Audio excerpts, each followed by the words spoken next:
Hello दोस्तों, स्वागत है आप सभी का आपके अपने YouTube channel white page exam पर। तो दोस्तों मेरा नाम है साजिद और दोस्तों आज हम साइंस की जो हमारी क्लास चल रही है उसमें हमारा पार्ट नंबर 3 होगा और जो हमारा चैप्टर नंबर 3 चल रहा है धातु और अधातु वाले में, तो हम आज उसकी तीसरी क्लास करेंगे।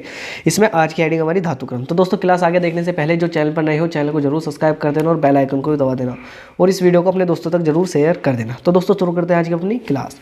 तो सबसे पहले हेडिंग है धातु क्रम। धातु क्रम क्या होता है? देखो, किसी धातु के अयस्क से, यानी कोई भी धातु होगी, मैंने बताया कि किसी धातु के अयस्क से शुद्ध धातु प्राप्त करने की क्रिया को धातु क्रम कहते हैं। पहले हमें खनिज मिलेगा, खनिज से अयस्क मिलेगा और अयस्क से जो हम शुद्ध धातु प्राप्त करेंगे उसे क्या बोलेंगे? उस क्रम में जो ये तीनों क्रम अपनाए जाएंगे उसे क्या बोलेंगे? उसे बोलते हैं धातु क्रम। क्या बोलते हैं? धातु क्रम। तो यानी इसे धातु क्रम आपके समझ में आ गया कि किसी धातु के अयस्क से शुद्ध धातु प्राप्त करने की क्रिया को धातु क्रम कहते हैं। सम है, जैसे सर्वप्रथम अयस्क का सांद्रण किया जाएगा, यानी जो भी अयस्क होगा उसका सांद्रण करेंगे, इस समय सांद्रित अयस्क प्राप्त होता है। ठीक है, सांद्रित अयस्क के 3 समूह बनाते हैं जिसमें से अधिक क्रियाशील धातु, मध्यम क्रियाशील धातु और कम क्रियाशील धातु। तो आपको ध्यान रखना है कि हम सबसे पहले अयस्क का क्या करेंगे? सांद्रण। आपको इस पॉइंट को ध्यान रखना है कि सबसे पहले हम अयस्क का सांद्रण करेंगे, इससे हमें सांद्रित अयस्क प्राप्त होगा। जिस भी अयस्क का हम सांद्रण करेंगे उससे कौन सा अयस्क प्राप्त होगा? उससे सांद्रित अयस्क प्राप्त होगा। सांद्रित अयस्क के 3 समूह बनाते हैं, यानी जो भी सांद्रित अयस्क प्राप्त होगा उसके हम 3 समूह बनाएंगे।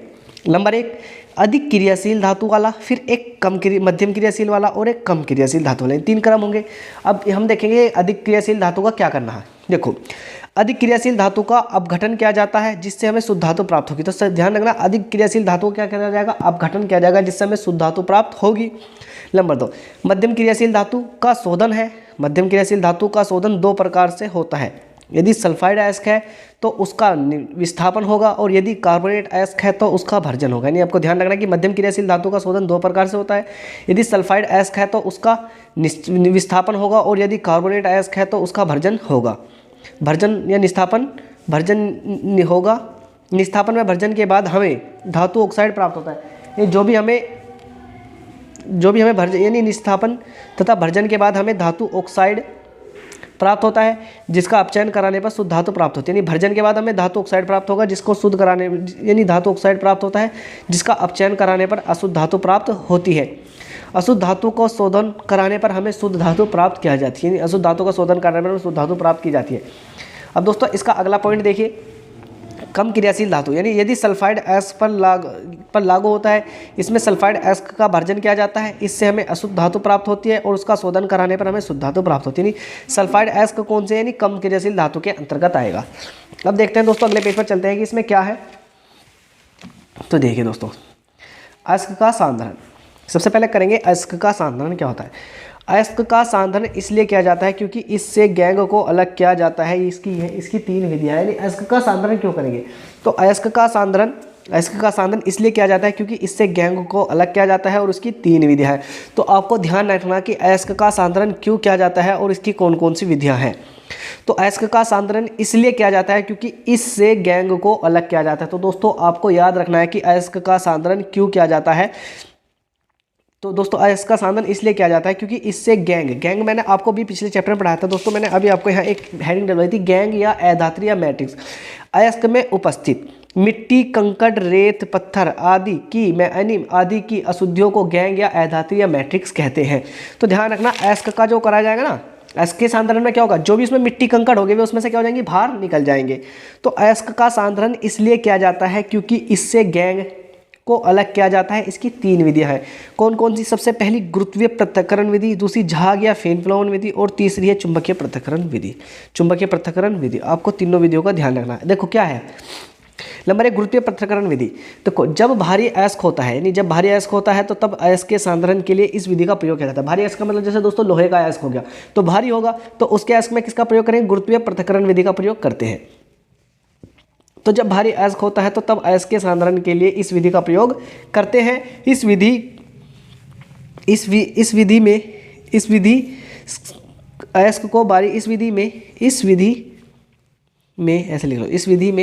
अयस्क को बारीक पीसकर पानी की धारा प्रवाहित करें और उसे हिलाया जाता है जिससे अयस्क को भारे कण नीचे बैठ जाते हैं। तो जब भारी अयस्क होता है तब अयस्क का सांद्रण के लिए इस विधि का प्रयोग करते हैं। इस विधि में अयस्क को बारीक पीसकर पानी की धारा प्रवाहित करते हैं उसे हिलाया जाता है, जिससे अयस्क के भारी कण नीचे बैठ जाते हैं। अयस्क के भारी कण क्या होंगे, नीचे बैठ जाएंगे।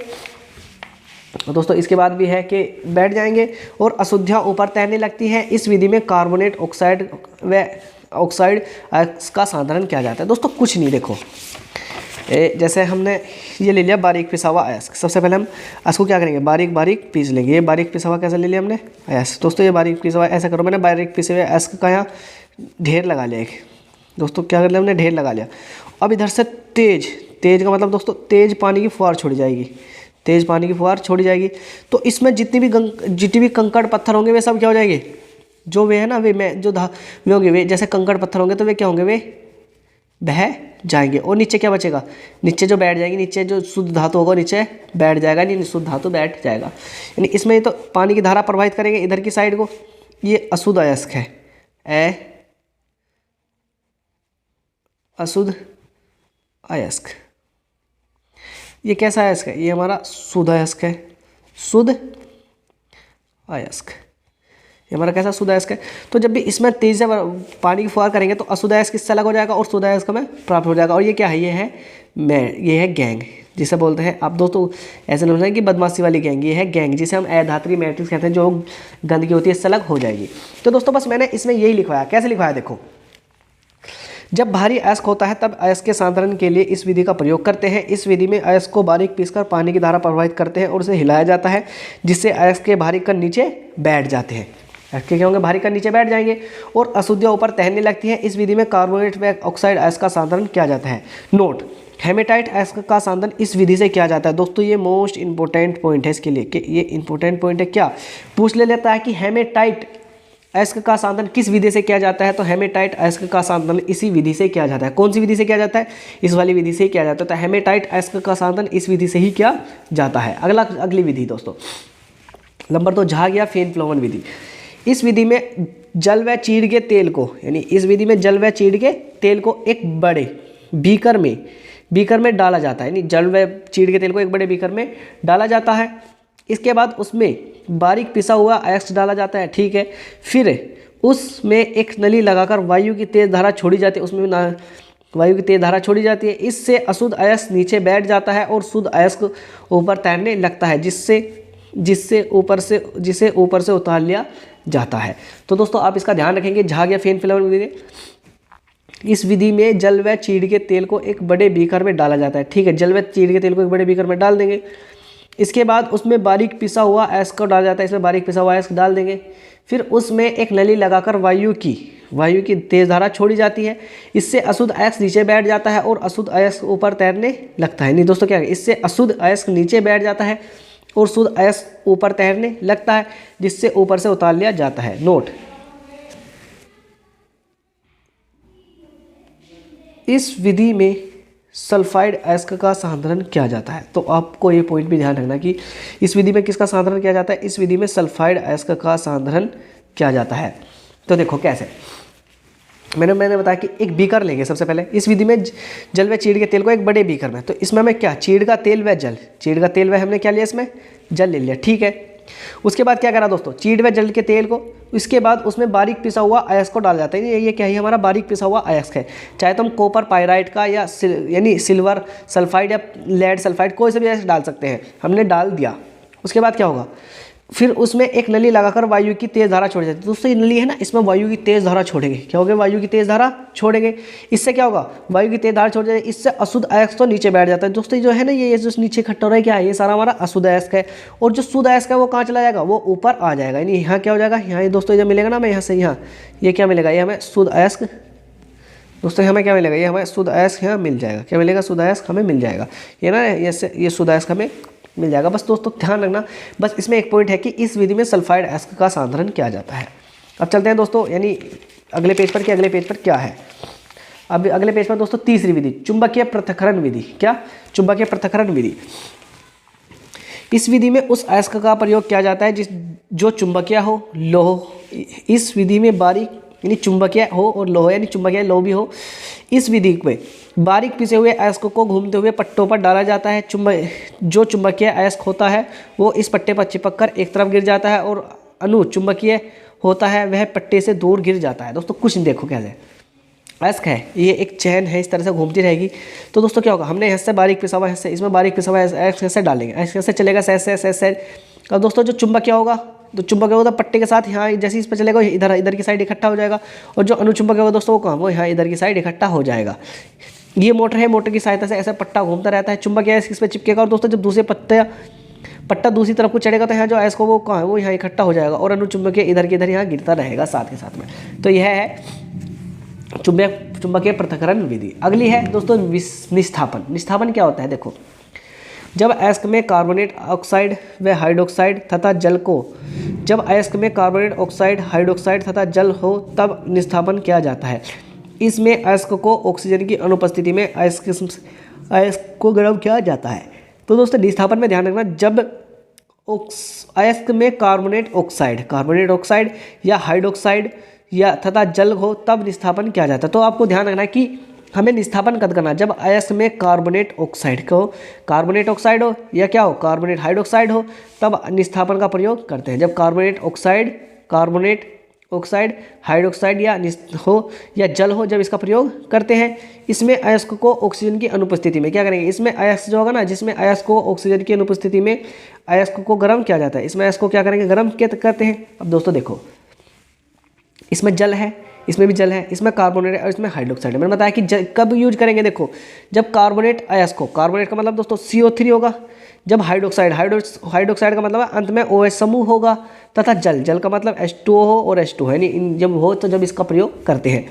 गर्म करेंगे तो Al2O3 अलग हो जाएगा, जल इसमें से अलग हो जाएगा। इसे गर्म करेंगे Fe2O3 अलग हो जाएगा, और जल क्या हो जाएगा हमारा दोस्तों, इसे ऐसा करके लिख लो, जल हमारा अलग हो जाएगा। CaCO3 इसमें CaO अलग हो जाएगा और C2 अलग हो जाएगा, इसमें CaO अलग हो जाएगा और H2O अलग हो जाएगा। यानी यह निस्थापन का क्रम है। क्या क्रम है दोस्तों, ये हमारा निस्थापन का क्रम है।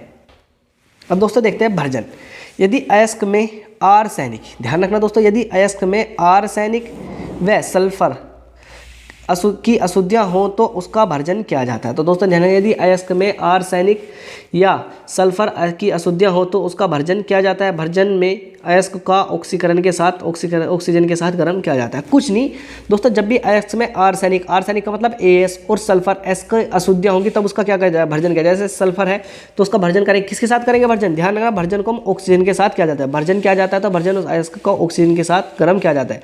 ऑक्सीजन के साथ गर्म करेंगे तो क्या होगा, SO2 इसमें जुड़ जाएगा तो SO2 बन जाएगा। AS2 आर्सेनिक है, उसकी ऑक्सीजन के साथ अभिक्रिया करेंगे तो आर्सेनिक ऑक्साइड बन जाएगा। FeS है और ऑक्सीजन है तो फेरस सल्फाइड है, लेकिन फेरस ऑक्साइड बन जाएगा और साथ में SO2 भी बन जाएगा। ये दोस्तों ये इसकी 3 अभिक्रियाएं।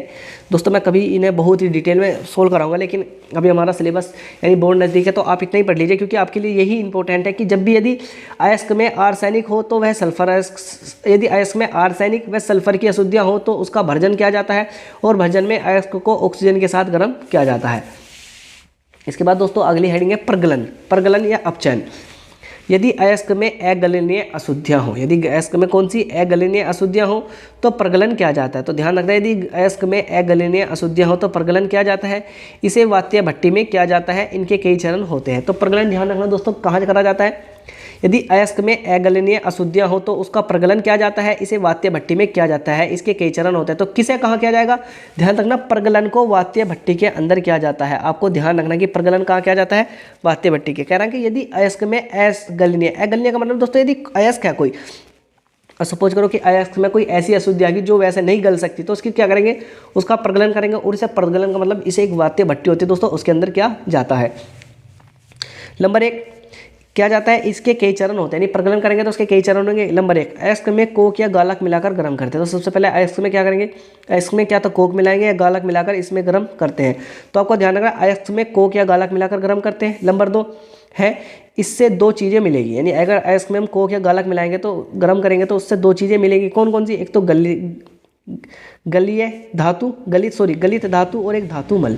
तो जब भी अयस्क में, आपको ध्यान रखें, जब भी अयस्क में कोक या गालक मिलाकर गर्म करते हैं तो इससे 2 चीज़ें मिलती हैं। दोस्तों कोई अयस्क है, उसमें हमने कोक मिलाया, या तो इस समय क्या मिलेगा, गलित धातु मिलेगी और धातुमल प्राप्त होगा।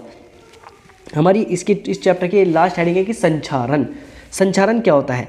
जब भी धातु वायुमंडल में उपस्थित वायु व जल से अभिक्रिया करके धीरे धीरे नष्ट होने लगती है तो इस प्रक्रिया को संचारण कहते हैं। दोस्तों आपके लिए बहुत ही इंपॉर्टेंट है कि संचारण क्या होता है। तो आप ध्यान रखेंगे कि जब भी धातु वायुमंडल में उपस्थित वायु व जल से अभिक्रिया करके धीरे धीरे नष्ट होने लगती है तो इस अभिक्रिया को संचारण कहते हैं। जैसे क्या हमारा आयरन है, लोहा है, दोस्तों आपने लोहे पे जल लगा हुआ देखा होगा।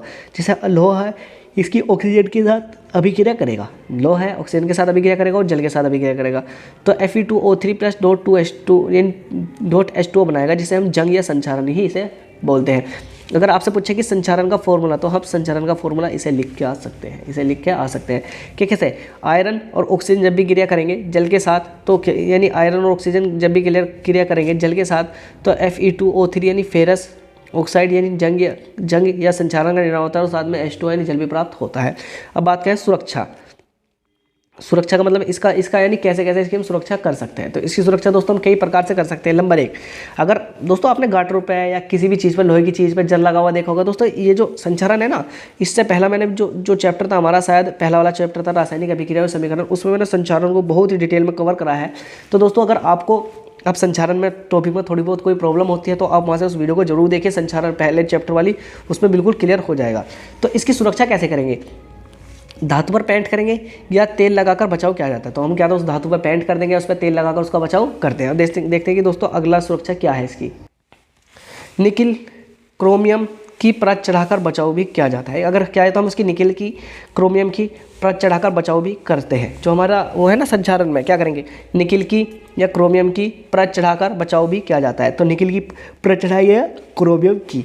नंबर 3, एल्युमिनियम पर Al2O3 की परत चढ़ाएंगे, यानी एल्युमिनियम ऑक्साइड की परत चढ़ाकर बचाव किया जाता है। दोस्तों इसके 3 बचाव के उदाहरण आपको जरूर ही याद रखने हैं।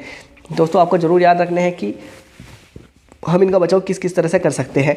निकिल की क्रोमियम की परत चढ़ाकर, एल्युमिनियम पर Al2O3 की परत चढ़ाकर, या तीसरा था कि धातु पर पेंट या उस पर तेल लगाकर। तो दोस्तों ये थी हमारी वीडियो। आई होप कि आपको वीडियो अच्छी लगी होगी, और अगर दोस्तों आपको वीडियो अच्छी लगी हो तो आप चैनल को जरूर सब्सक्राइब कर देना और बेल आइकन को भी दबा देना। और दोस्तों कल से हमारा चैप्टर नंबर 4 शुरू हो जाएगा, जिसका कार्बन उसके यौगिक। दोस्तों मैं आपके एग्जाम से पहले आपका सिलेबस पूरा करा दूंगा जरूर, इसलिए आप सारी वीडियो जरूर यानी वॉच करते रहिए। तो दोस्तों आई होप कि आपको क्लास अच्छी लगी होगी। दोस्तों अगर आपको क्लास अच्छी लगी है तो आप चैनल को जरूर सब्सक्राइब करना और बेल आइकन को भी दबा देना। और दोस्तों इस तरह की वीडियो देखने के लिए हमारे चैनल की प्लेलिस्ट में जाइए, और वहाँ सभी वीडियो हैं जो आपके एग्जाम के लिए बहुत ही हेल्पफुल होने वाले हैं। तो दोस्तों मिलते हैं बहुत जल्द एक नई वीडियो के साथ। तब तक वीडियो देखने के लिए आप सभी दोस्तों का दिल से धन्यवाद।